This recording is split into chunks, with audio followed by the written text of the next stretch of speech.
కడప కార్పొరేషన్లో పట్టు సాధించాలి, తన ఆధిపత్యమే చెలాయించాలి అనేటువంటి ఉద్దేశంతో కడప ఎమ్మెల్యే చేస్తున్నటువంటి రభస అంతా ఇంత కాదు. మాధవిరెడ్డి ఈరోజు కార్పొరేషన్ సమావేశంలో, మొన్నటి సమావేశంలో కూడా అదేవిధంగా తనకు కుర్చీ వేయలేదని చెప్పేసి ఆ సమావేశాన్ని జరగకుండా, ప్రజా సమస్యలు చర్చించకుండా చేశారు. మళ్ళీ ఈరోజు కూడా అదే సీన్, హైకోర్టు ఆదేశాలు ఉన్నప్పటికీ కూడా అదే సీన్ క్రియేట్ చేసిన పరిస్థితి ఉంది. మన దగ్గర కడప మేయర్ సురేష్ బాబు గారు ఉన్నారు, ఆయనతో మాట్లాడదాం. చెప్పండి సార్, అసలు ఏంటి ఈ తీరు? ప్రజా సమస్యలు ఎప్పుడు మీరు చర్చిస్తారు ఇక ఈ పాలకవర్గంలో? అంటే ప్రధానంగా కడప ఎమ్మెల్యే గారు మాధవిరెడ్డి గారు పదే పదే నేను చేరు వేయలేదు, నన్ను పైన కూర్చోపెట్టలేదు, ఒక ఆడ మహిళని ఎమ్మెల్యేని నన్ను పైన కూర్చోపెట్టలేదు అనేది మాట్లాడుతుంది.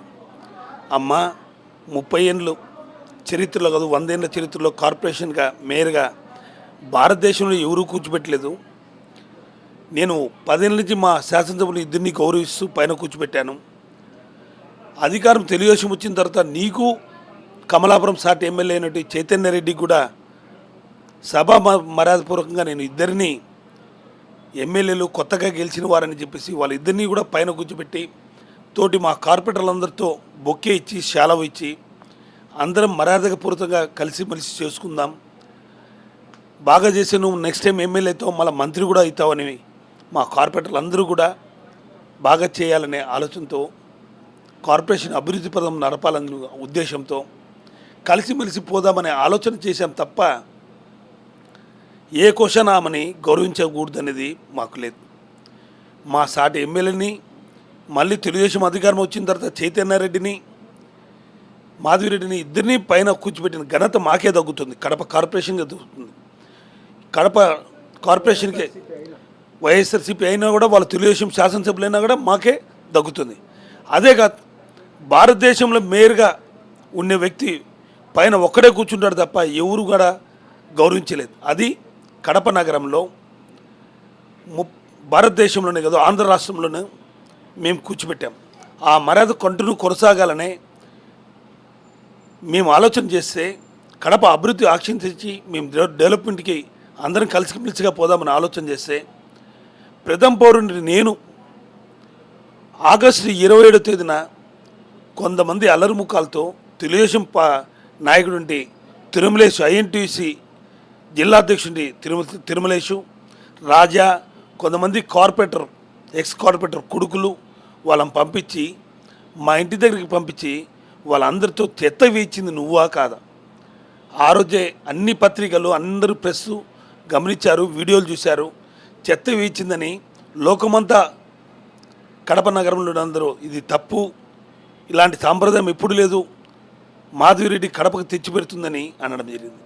అంతేకాదు, మొదటి మీటింగ్లోనే కార్పొరేటర్ల భర్తని హేళంగా మాట్లాడడం, వాళ్ళ ప్రజాప్రతినిధులు అని మాట్లాడడం చేసిన తర్వాత మా కార్పొరేటర్లందరూ కలిసి కూర్చొని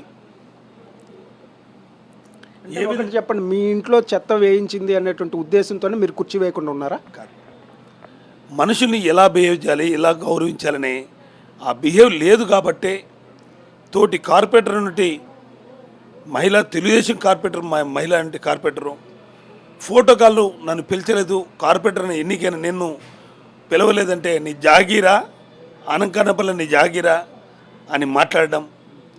ఒక ప్రజాప్రతినిధిగా మా కార్పొరేటర్ ప్రథమ పౌరులు, ఆ డివిజన్కే ప్రథమ పౌరులు, అలాంటి వ్యక్తిని కిందలుగా మాట్లాడడం. కార్పొరేటర్ భర్తలు కింద ఉన్నారు, కింద కూర్చోపెట్టండి అంటే వాళ్ళు ఏమైనా ఫోటోకాలా? వాళ్ళకేం ఫోటోకాల్ వర్తించదు, వాళ్ళు కిందనే ఉంటారు, బయటే ఉంటారు, లోపలికి అలో చేయని అని మాట్లాడడం. నీ విజ్ఞతకే వదులుతున్నాం.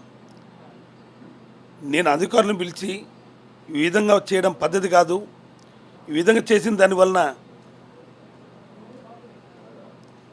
కార్పొరేషన్ రూల్స్ ప్రకారం మీరు చేయండి, ఎలా ఉంటే అలాగనే కూర్చుందామని నేను ఏం చెప్తుంది కార్పొరేషన్ రూల్స్? కుర్చీ వేయమని చెప్తుందా? కార్పొరేషన్ రూల్ ఎక్కడ కానీ ఒక మేయర్ తప్ప, సభాధ్యక్షుడు తప్ప, మేయర్ సభాధ్యక్షుడు ఆయన తప్ప ఎవరు కూర్చుండే లేదు. అట్లని ఎమ్మెల్యే గారు కానీ మినిస్టర్లు కానీ మన జరిగింది కర్నూలు కార్పొరేషన్ మీటింగు, మినిస్టర్గా ఉండి భరత్ కింద కూర్చున్నాడు. అదేవిధంగా నెల్లూరులో జరిగింది, కింద కూర్చున్నారు. గుంటూరులో జరిగింది, కింద కూర్చున్నారు. ఆ విధంగా మేము కూడా కడపలో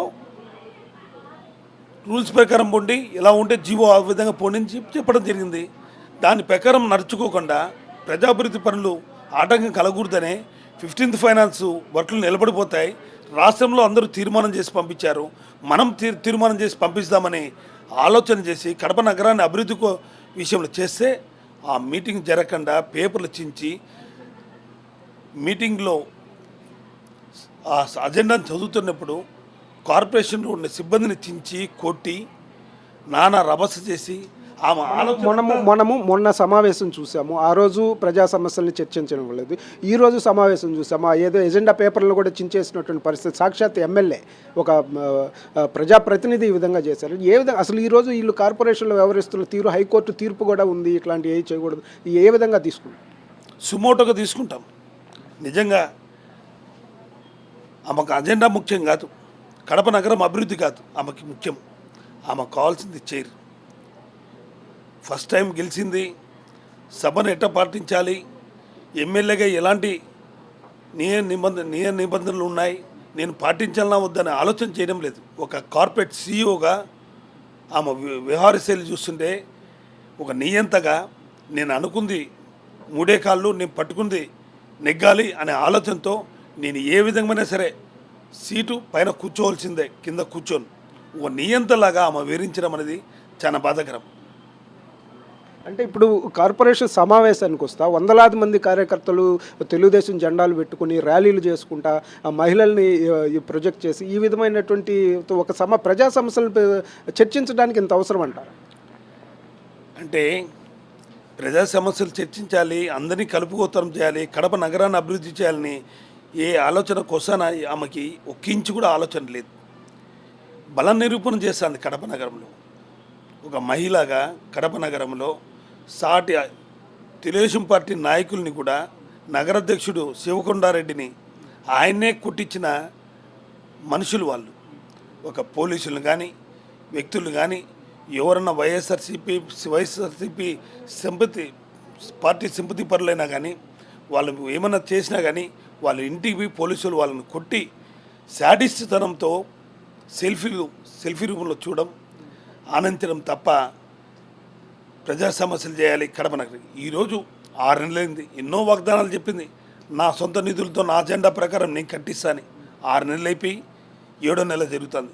₹1 రాష్ట్రం నుంచి తీసుకొని రాలేదు, 1 పైసా తీసుకొని రాలేదు. ఆమె నిధులు ₹1 ఖర్చు పెట్టింది. అంటే కేవలం కళ్ళబొలి మాటలు చెప్పి ఎమ్మెల్యేగా ఈరోజు తన సొంత అజెండాను పెట్టుకొని వైఎస్ఆర్సీపీ శ్రేణులు ఎవరు ఇప్పుడు కూడా మీటింగ్లో ఎవరు వస్తున్నారు, ఏ డివిజన్ కార్పొరేటర్, ఆ డివిజన్ కార్పొరేటర్ పేరేమి, అవన్నీ వాళ్ళ పిఏతో నోట్ చేసుకుంటూ హేళనగా చూస్తూ మీ అంత చూసా అని చేతులు చేయిబెట్టి బెదిరించడం అనేది సాక్షాత్తు మీడియా వాళ్ళందరూ చూశారు. ఒక నియంత్రణ వేరించడం, ఒక మహిళా శాసనసభ్యులుగా ఈ విధంగా వేరించడం మా కడప నగరం దురదృష్టం చేసుకున్నాం. అలాంటి శాసనసభ్యులు గెలిచి అంటే మీరు చూస్తున్నాము ఈ తన పంతం నెగ్గించుకునేందుకే ఈ విధంగా కొంతమంది కార్పొరేటర్లను కూడా టీడీపీలో జాయిన్ చేసుకొని చేసినటువంటి పరిస్థితి, వాళ్ళు కూడా ఈరోజు రభస్ చేసి దాడి చేసేటువంటి పరిస్థితికి వచ్చింది. దీన్ని ఎట్లా తీసుకు వైఎస్ఆర్సీపీ నుంచి 8 మంది కార్పొరేటర్లు పోయారు. మా పార్టీ విధానాలతో మాట్లాడుతూ ఆమెని మొదటి చైర్లో కూర్చోపెట్టకూడదు, పైన కూర్చోపెట్టకూడదు. ఆమెకు నియంత ఒక 2 నెలల కిందట వాళ్ళు వేసిన వెంచర్ని దాంట్లో పిల్ల కాలువ ఉందని చెప్పేసి, ఒక కాలువ ఉందని చెప్పి భయభ్రాంతులు చేసి వాళ్ళందరినీ ఆ కాలువని ఎక్కడి నుంచో వచ్చే కాలువని సెంటర్లో ఆమె తీయించి అధికారులను పెట్టుకొని పోలీసులను అడ్డు పెట్టుకొని తీయించి వాళ్ళ భయభ్రాంతులు చేసి ఈరోజు ఆ కార్పొరేటర్లే 5 మంది నీ పక్కన వచ్చి నిలబడారు. అంటే మనుషులు భయభ్రాంతులు చేస్తూ కార్పొరేటర్లని ఏమేమి చేస్తున్నారు, ఏమేమి పని చేస్తున్నారు, వాళ్ళు ఎక్కడ వర్క్ చేస్తున్నారు అవన్నీ కక్ష కట్టుకొని ఇబ్బందులు పెడుతూ వాళ్ళందరినీ పార్టీలోకి చేర్చుకుంటూ ఈరోజు చేరారు. మీ వెంచర్ మీరు మళ్ళీ స్టార్ట్ చేసుకోండి, నేనున్నా, మళ్ళీ మీరు అమ్ముకోండి అని చెప్పి ఒక కార్పొరేట్ సీఈఓగా మనుషులు భయపడిచ్చే పని చేస్తాను తప్ప ప్రజాప్రయోపాయాలు కానీ విశ్వాసాలతో చేయడం మా ఆలోచనలో లేదు. ఇప్పుడు ఇంత జరుగుతుంది, అధికారులు దీన్ని చక్కదిద్దాల్సినటువంటి బాధ్యత వాళ్ళ మీద, ఇటు పోలీసు వ్యవస్థ మీద కానీ ఇటు కార్పొరేషన్ అధికారుల మీద కానీ, వీళ్ళ వ్యవహారశీలు ఎలా? నిజంగా చెప్పాలంటే కడప కార్పొరేషన్లో 1.5-2 గంటల వరకు చర్చలు జరిగాయి. 11 నుంచి 1 గంట అవుతుంది. 2 గంటలు మేమెంతో ఓపికగా సహనంతో మా కార్పొరేటర్లు మేమందరం కూడా వాళ్ళు చేసే అరాచకాలన్నీ చూస్తూ అజెండాను చించుతూ మా వ్యక్తుల దగ్గర వచ్చి మైకులు లాక్కోవడం ఆమె చేస్తూ చూస్తుంటే అధికారులు చిమ్ము కొట్టేట్టు కూడా లేదు. 1.5 సేపు చూసి సస్పెండ్ చేశారు కదా, వాళ్ళని ఎందుకు బయటికి పంపారు? నేను 1.5 గంట చూసి ఓపిక నశించి ఇంకెంతసేపు అజెండాను పూర్తి చేయాలనే ఆలోచనతో ఆర్టికల్ పలాన్ ప్రకారం మేయర్గా నాకున్న సర్వాధికారుల్లో వాళ్ళని సస్పెండ్ చేసి అజెండాను పూర్తి చేయాలనే ఆలోచనతో మేము చూస్తే అభివృద్ధి పనులు నిలబడిపోతాయి, అభివృద్ధి కుంటుపడుతుంది అని ఆ అజెండాను చదవాలని చూస్తే ఆ రూల్స్ కూడా అధికారులు ఎవరు కానీ సస్పెండ్ చేసిన వాళ్ళని బయటికి పంపించే పొజిషన్లో లేరు. పోలీసులు ఉన్నారు, వచ్చారు లోపలికి, ఊరికి నింబత్తు ఉన్నారు కానీ వాళ్ళని బయటికి పంపించలేదు. నిజంగా సోషల్ మీడియా ప్రజలందరూ చూపించేదని లోపలికి వచ్చారు. వాళ్ళని కూడా ఫస్ట్ విజువల్ తీసుకొని బయటికి పంపిస్తే వాడు 1.5 సేపు ఉన్న దానికి మాకు సంతోషం. ఎందుకంటే వాస్తవాలు బయటికి తెలిసాయి. వాస్తవాలు తెలిసాయి కాబట్టి ఈరోజు ఎమ్మెల్యే గారు చేసే నియంత పరిపాలన అధికారులు వాళ్ళ కుమ్ము కాసి ఎంతసేపు మాకే నచ్చ చెప్పే ప్రయత్నం చేస్తున్నారు తప్ప ఆమె చేసే నియంతతనం వ్యక్తిత్వం గురించి ఒక ఎమ్మెల్యేగా శాసనసభ్యురాలుగా ఎలా కార్పొరేషన్లో మెలగాల, ఎలా ప్రజా సమస్యలు తీర్చాలనే ఆలోచన అధికారులు కానీ శాసనసభ్యులు కానీ వాళ్ళ కార్పొరేటర్లు కానీ ఏకోసారి లేదు. ప్రజా సమస్యలను ఏ విధంగా తీర్చాలనేటువంటి ఉద్దేశం లేదు, కేవలం పంతం కోసం, తన కుర్చీ కోసమే ఏ విధమైనటువంటి రభస చేస్తున్నటువంటి పరిస్థితి అయితే ఇక్కడ స్పష్టంగా కనిపిస్తుంది. ఇలాంటి తీరు రేపు కడప నగర అభివృద్ధికి ఏ విధంగా అవకాశం కలుగుతుంది అనేటటువంటి ఆవేదన కూడా వ్యక్తం చేస్తున్నారు. అధికారులు కూడా పూర్తి స్థాయిలో అధికార పక్షానికి, ఏదైతే కూటమి ప్రభుత్వానికి ఒత్తాసు పలుకుతున్న నేపథ్యంలోనే ఇటువంటి పరిణామాలన్నీ కూడా జరుగుతున్నాయని చెప్పేసి మేయర్ సురేష్ బాబు గారు చెప్తున్నారు. కెమెరామెన్ రాముతో శ్రీనివాస్, సాక్షి న్యూస్, కడప నుంచి.